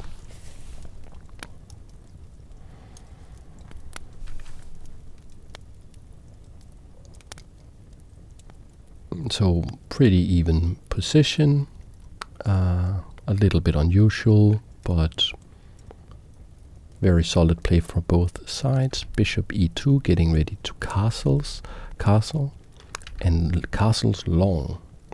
So one of the advantages of castling queenside is that you can often develop your rook automatically on an open file, and nice battery here already, probably threatening something like knight takes here. So castles, knight h6 developing, bishop e3 saying, a little bit afraid you come in and capture that pawn, so let me defend it. But black has a very nice position, I'd say, very dynamic. Of course, white has the nice central pawn. It's very well defended now, so it's not exactly easy to figure out how to get the bishop out in a good way that can attack the king, but maybe something like coming to d6 at some point. For now we see g5, just coming after the king with a pawn storm, and h3 to stop that, g4 anyways, pawn takes and knight takes. Maybe there could be some discoveries here. Knight d2, the bishop is now attacking the knight. It's protected by h5, and I seem to remember something weird happening here. Yes, something weird happening here. Bishop takes g5, check. So we look at that and we say, yeah, we played h5 for a reason. It's to recapture. We lose a pawn, queen check, but now the rook is on this very nice file. The bishop can come here, work on h2. At some point maybe the queen can swing in, all very nice. And we see 14 minutes and 55 seconds spent. But what will Fagrun play here? f5. Looks like they spent a second playing f5, which just means that they just lost the knight for nothing. So I think if I have one recommendation for this game for black so far, it would be a little more patient. Of course, we also saw some games earlier that were decided because one side spent too much time and did not have time to find the correct moves in critical situations late in the game. So it's all a balance, and chess is a hard game. Bishop f3, though, bishop drops back, attacking the queen. Queen has to move, queen d7, and d5. Okay. Saying, okay, I got the material. The attack is not coming anytime soon for black, so let me push in the center and start an attack against the black king. Knight is attacked, knight goes to e5. Bishop attacks the knight and also pins the knight to the rook, but probably we can get out of that with check if we want to. Instead, bishop g7 protects the knight. Bishop takes knight, bishop takes bishop. So even though black is a piece down, the king could be in trouble, especially if we see something like this happening with the pawn. Knight attacks the bishop by coming to c4. And oh yes, this game ends in a quite an interesting way. So the bishop moves, the queen centralizes itself and has an attack here, which is missed. Bishop d6, queen takes a7, and here you need to make either an escape square for the king by moving the queen, or you need to play c6 to be able to block the bishop, and Fagrand unfortunately missed that, played h4, which allowed queen to a8 checkmate. So that was the game, and thank you to the two players for providing that great entertainment for us. Now we have two patron veterans. They have been around for a long time supporting the channel. We have Knight with a rating of 1317, squaring off against Zen Possum, the most chill possum, the most zen possum in all of the world. And Zen Possum has a rating of 1803. What can these players tell us about themselves? So Knight has not provided any info about themselves, but I can tell you that they made a very, very, very interesting deployment for my Deployment Auto Chess series that I'm still working on, thinking completely outside of the box and teaching us some interesting things about chess along the way. Zen Possum tells us that they have been playing chess since 2017, but still get beaten by 7-year-olds. My biggest weakness is time management. Parenthesis, I play too much daily chess, they say. My claim to fame is having beaten someone who's beaten Magnus through a couple of freak upsets. So their Magnus number is 1. There's one game between them and Magnus that they won. So, and they have a very important service announcement as well. They say opossums are not real possums, which is of course a very important distinction to always make. Let's take a look at the game. E4 by Knight. So no more d4. c5, the Sicilian defense, knight f3, d6. Could this be a ASMR chess classic with the Sicilian dragon? Let's take a look. d4, sure looks like it. The open Sicilian, c takes d, knight takes d, knight f6, knight c3, and g6. It is a Sicilian dragon by Zen Possum. What kind of setup will Knight employ to combat this system? Bishop e2 is the classical way of playing. This is basically about pushing these pawns in most variations. If you go for the Yugoslav attack, and in this way the bishop will help defend them when they are here and here. Bishop g7, the dragon bishop, ready to spit fire. f3, knight c6, all extremely classical standard development in the Sicilian dragon. Bishop e3, castles,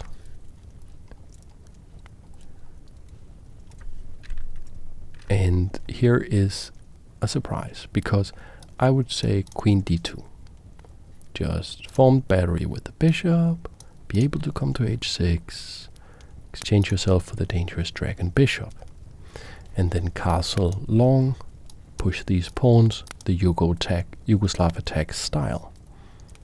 However, knight chooses to castle short, which is also a completely sound way of playing. It's just not what we see so often. Bishop d7 from Zen, just that's where the bishop belongs in this opening. Queen d2, now we see the battery. Rook e8, what is that about? That is about if the bishop comes here, this bishop can drop back and not hang a rook on f8. Rook a d1, centralizing, almost completing development, and a6. So that is about taking care of the square. Many pieces are interested in perhaps coming to that square, so a6 stops that. a4, taking space, a very positional battle here, opening skirmish.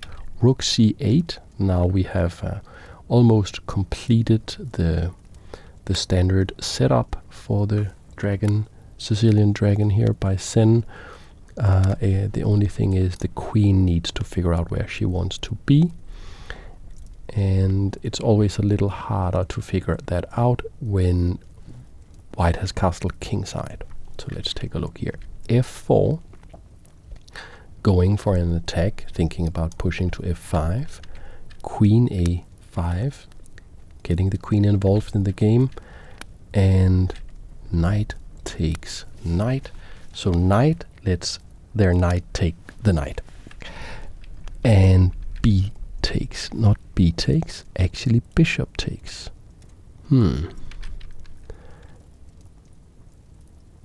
Could have also have played rook takes, but you don't want to capture with the b pawn, and that actually makes a lot of sense, because we want the rook to be on this open file. So bishop takes,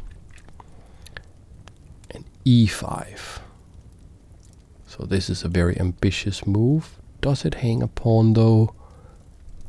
Is it a gambit? Is it a sacrifice? Let's see. D takes, f takes, queen takes.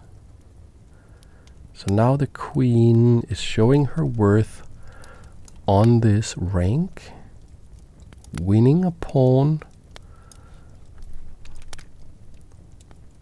but could be exposed in the middle. Bishop d4 attacks the queen. Queen has to move, goes back to a5, and now queen f4. And I think we saw this exact in an earlier game, exact problem. Maybe it was a knight that was on d4 in that game, but e5 forks these pieces, and the queen makes sure, along with the rook, that you can't just capture that. And that was a bit of an oversight from knight. So is there a way to get out of it? The queen goes to f2, bishop is lost, rook takes. Now the rook could be in trouble against the bishop. Queen c7 though. What is that about? Let's take a look. Rook c4, getting out of potential attacks, pinning the bishop. Pretty nice move. I really like that move. Fighting back even after the blunder, not steaming, not playing reckless moves, but finding the opportunities for counterplay. Knight e4, we have to capture that. Knight takes, rook takes, and I don't think white can afford to exchange those rooks. Knight agrees, knight c5. However, bishop d4, and that is the game. This move does everything. It attacks the rook, it attacks the queen, it's protected by the rook, and it also pins the queen to the king. So the queen will be lost here, resulting in a material deficit for white that white cannot recover from. So knight decided to call it a night and resigned the game. Thank you very much for that, and I'm very happy to see a battle in the Sicilian Dragon. And for the next game we have Schauf versus Turtle Dove. Schauf has a 1750 blitz rating, so let's see how that translates into rapid games. These games are all rapid games, and they have not provided any information about themselves, but we know that they are awesome because they are a patron of ASMR Chess, supporting the channel and participating in this ASMR Chess Global Championship, which we also call affectionately the Middens Memorial. And Turtle Dove has approximately says that they are 26 years old, currently studying for a bachelor in mathematics.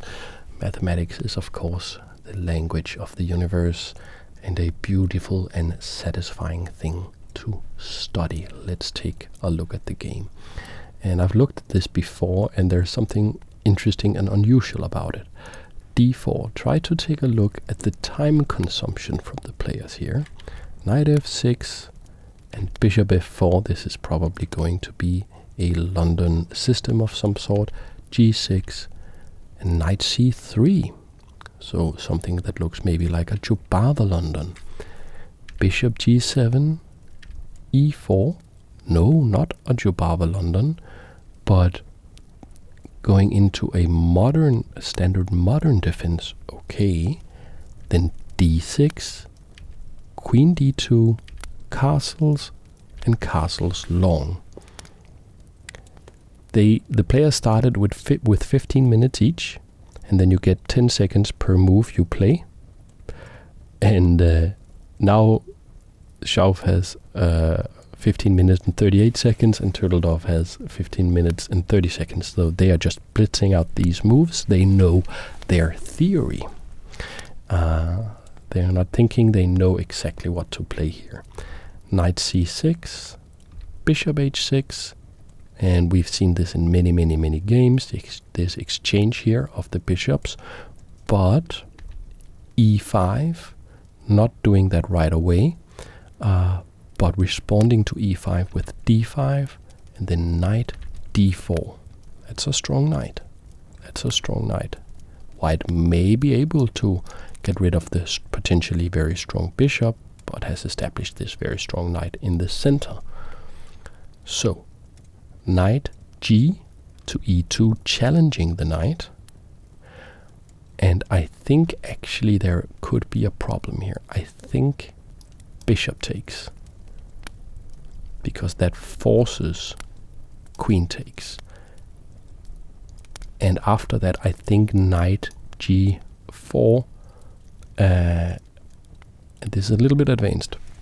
So imagine that the queen is here, right? Because bishop takes and queen takes, and then the knight will be there, and from there it will attack the bishop, and it will also attack f2, and here there it would be forking these two rooks. If it's forking these two rooks, only one of them can move, we can win the other one. And in that position, with the queen being here, there is no way to protect f2, because you can't go here, because when the knight has gone, you will be lost to the queen. Will white find that move? Knight takes, will black find that move, sorry. No, knight takes e2 check, played in like 7 seconds. Bishop takes, so the game is equal again. Bishop d7, f3, c6, and now bishop takes. The bishop on g7, king takes g7, and the players are still above the amount of time they started the game with. So still blitzing out the moves. g4, c takes d5, knight takes, and pawn takes. Looks like a pretty standard, pretty quiet position. I think black could be doing maybe a little better with this very nice attacking prospect against the king. However, of course, white can chip away at the Black Majesty's castle, and it could become a tactical slugfest in no time. Rook c8, exploiting the open file. h4, going for the king. Rook h8, we saw that mechanism in an earlier game as well, defending the h file. King moves out of the c file. And h5, just saying please don't, or actually you can't eat me here. I am going to defend my h file. g5. This is a positional long-term move. I'm a bit more aggressive minded. I would probably capture, then rook takes, and then I would try to make some discovery work. But I don't think it's better than g5. It's just a different way of playing. g5 is a long-term strategical move. Bishop f5. So this is getting hot here. But bishop d3 is adequate to stop it, and the game is still balanced. Bishop takes, queen takes, and rook e8. So these are very high-class moves, and for the first time we see Turtledove actually below 15 minutes, where Schauf is almost at 16 minutes. Rook h to f1, supporting the f-pawn that can go up the board. Rook c5, queen e4. It's incredible that they're playing these really strong moves so quickly. Queen c7. So, looking here, the queen has to defend, but she is defending. f4. Trying to chip away at the center, trying to open up lines of attack against the king. Rook f8. So that after takes, this pawn is very well protected. Rook d2. I mean, the game is still balanced according to the engine. It's remarkable. It's absolutely remarkable. But now, only after 25 moves, only 13 minutes and 50 seconds remaining for Turtledove, and even Schauf is below 15 minutes now with 14 minutes and 24. Amazing. Queen d6 could be a bit of a mistake, maybe. Rook f6.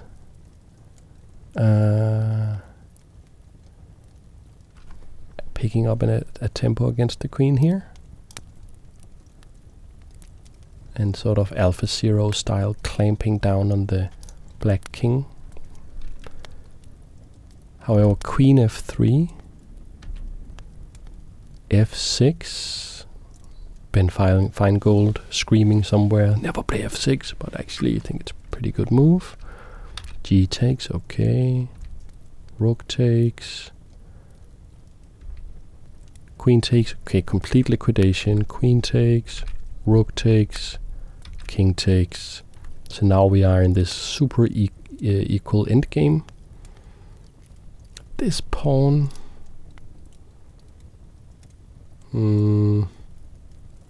this pawn could be an asset, but I think the king will be able to stop it, and there is a majority over here, and also there is this pawn. So very balanced, but asymmetrical.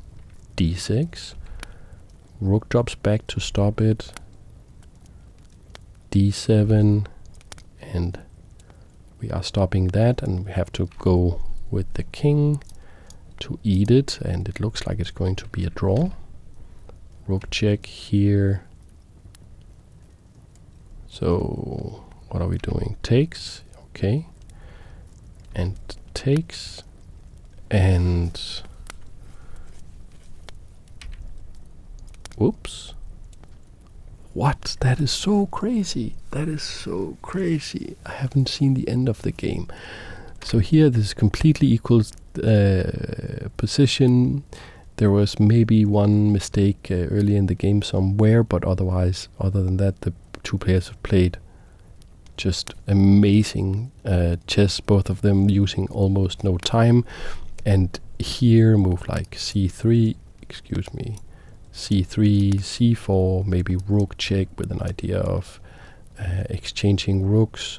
All of those completely fine. But after all these brilliant moves, rook g5 hangs checkmate in 1 to a back rank checkmate. So chess is sometimes a cruel, cruel game. You can play with perfect time management, perfect moves for 33 moves, and then you make one mistake and it's all over. that is also part of the beauty of chess. So thank you for providing us with that game. And for this game we have Dusty Muffin versus Haley. Dusty Muffin with a rating of 982 and Haley with a rating of 1634. Dusty Muffin tells us of themselves that they have been playing since 4th grade, fully self-taught, if we count my channel, or if we discount my channel, I guess. But I don't play enough online games, and that is why my rating is not so good, they say. And Haley started playing chess, they say, or she says, when she was 4 years old and stopped around at the age of 8. In late 2022, I became interested again thanks to the ASMR chess videos. Awesome, awesome. I love when I can help people get back into chess or some stuff like that. They helped me, the videos did, improve and reach my peak rating of 1749 in rapid-on-chess.com. That is very well done. That's an impressive rating.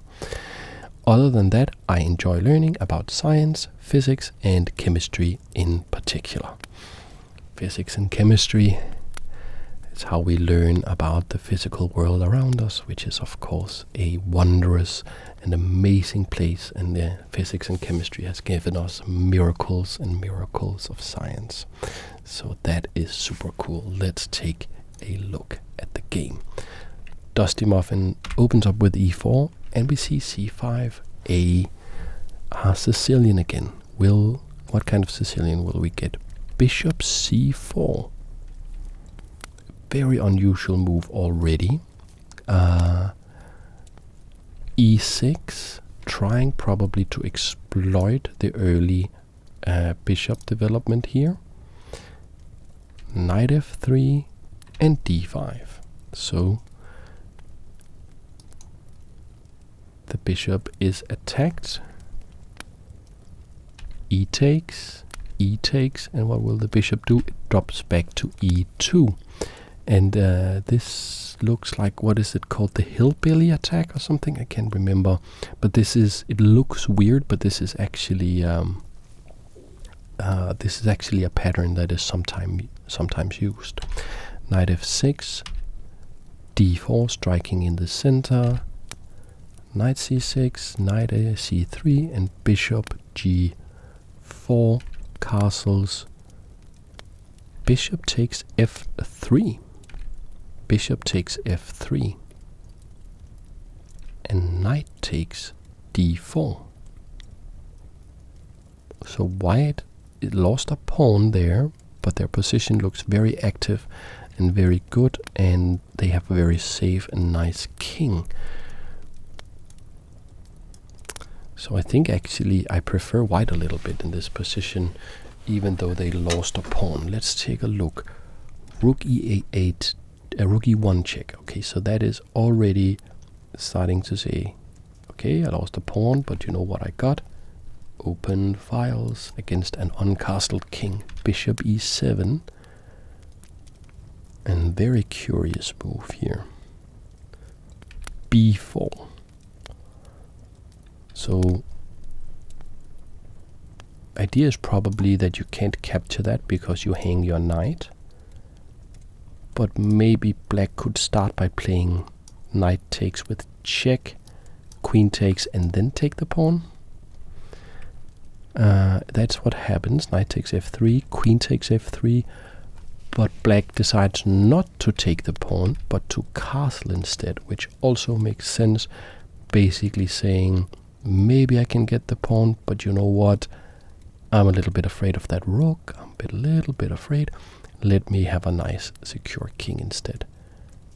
Bishop b2, developing the bishop on the long diagonal. Again, c takes b is possible, but is not played. Instead, rook c8, going for activity.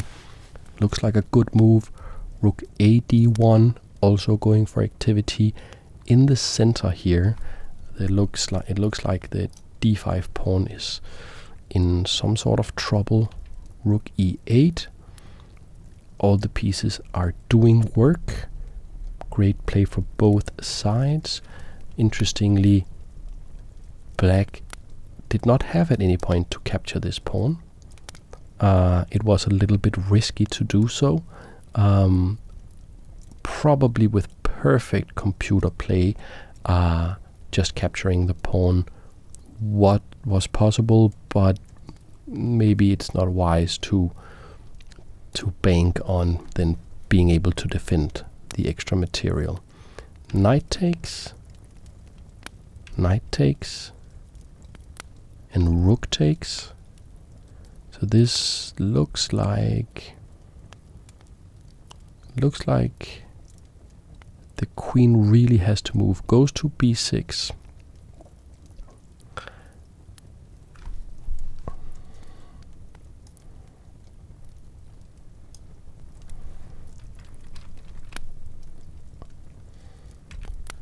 And the rook goes from d5 to e5.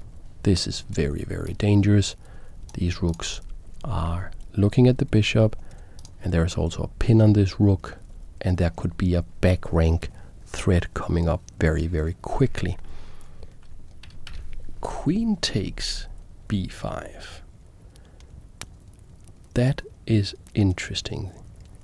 And what that does, instead of capturing that pawn that has been hanging for so long with the c pawn, then capturing with the queen, and what that does is it attacks the bishop, and it also attacks this rook. It looks like it's not a problem because it's defended by this rook, but this could get interesting very, very quickly. Rook takes e7, and it got interesting immediately. Here is a nice little question for you. How can black win this game? Queen takes e1 check, sacrificing the queen. So Haley gets a gold star for being the first, I think, to have a queen sacrificed in the tournament so far. Rook takes, and what is the problem? It is that rook takes is checkmate. That was a bit of a miniature, and very well played for both sides, and then there was this cool tactic to end it all pretty quickly. So that was the game. Thank you very much for providing that interesting and exciting game for us. We have M. Jackson with a rating of 1466 against zzZzZz. I don't know if I'm pronouncing that correctly, with a rating of 1672. And M. Jackson can tell us that they are a musician from the UK that has played chess for 3 years. And zzZzZz can tell us this. My name is Elijah, and I'm from the United States. I've been playing and learning chess as a major hobby for the last 2 years or so, and I've been watching ASMR chess for a little over a year. Super cool. Let's take a look at the game. So, it's a d4 game. Will we see a queen's gambit? d5, c4. Yes, it is a queen's gambit, and it is d takes c4, a queen's gambit accepted. e3, going for the elephant trap, which would be if zzZzZ played b5, and then to protect the pawn here, then a4, and black is basically losing, but instead e5, which is one of the main theoretical moves in this position, d5, which I believe is not theory, but I'm not sure. c6, undermining that pawn, bishop takes, and knight f6. Yes, so black is basically trying to say that we are attacking the d5 pawn a million times, trying to say it's a positional mistake to push that pawn. Let's see if it pays off. Knight c3 defending, bishop e7, e4, defending the pawn even more, castles, and h3, a prophylactic move, making sure nothing lands here. Queen c7, bishop b3, and rook d8. So computer says it's completely equal, but it looks like black is really undermining white's center very, very nicely, and white has not castled yet. Knight f3, and the bishop comes to b4 with a pin against the knight, but maybe white has time to castle now. They are playing bishop d2 to break the pin first, but c takes, making everything explode in the center. Rook c1. So this is a very dangerous move. Very dangerous move. Not reacting to just to the c takes, not just playing something like this, but putting the queen in peril here against the rook. But queen d6 gets out of the attack, which of course allows a knight to take here, gaining back the material and having a pretty equal position. Maybe this pawn will hang though, but it's very complicated. This bishop, bishop takes, queen takes, and knight takes e4.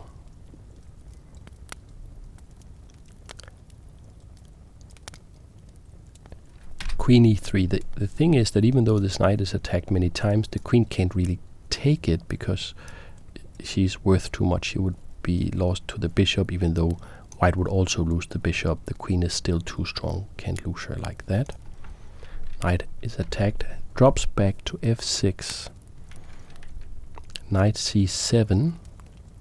Looks like this rook here is trapped. Notice how this rook c1. Very prudent, very nice move. Getting this rook active. Still delaying castling though. So probably lots and lots of counterplay for black. So for instance, there's this check from the queen, blocked by the rook, and attacked. So attacking the queen, attacking the rook, that is also pinned. However, bishop can capture that.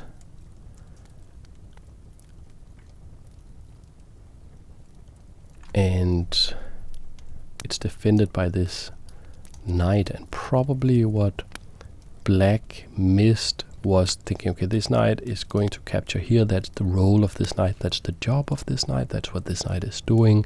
And then I get into this kind of chess blindness myself very often, and what happens then is that you forget that the knight can do other things.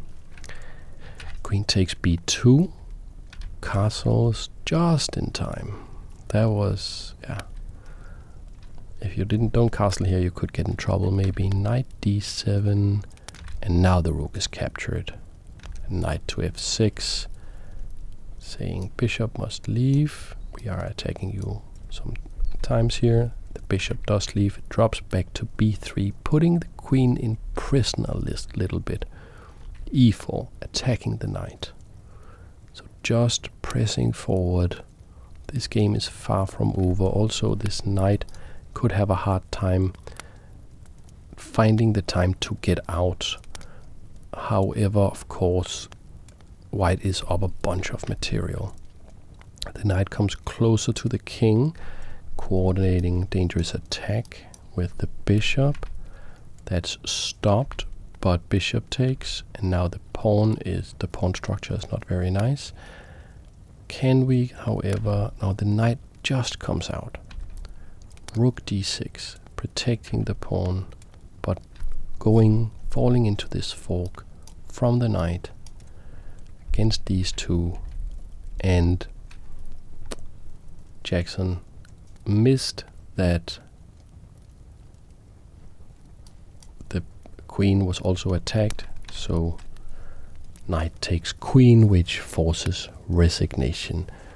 thank you very much for that interesting game, and thank you to all the viewers. Thank you so much for watching this video. I hope you had a great time, and I hope that you will come back for my coverage of round 2 of this ASMR Chess Global Championship / Middens Memorial, the most important chess tournament there has ever been anywhere in the world.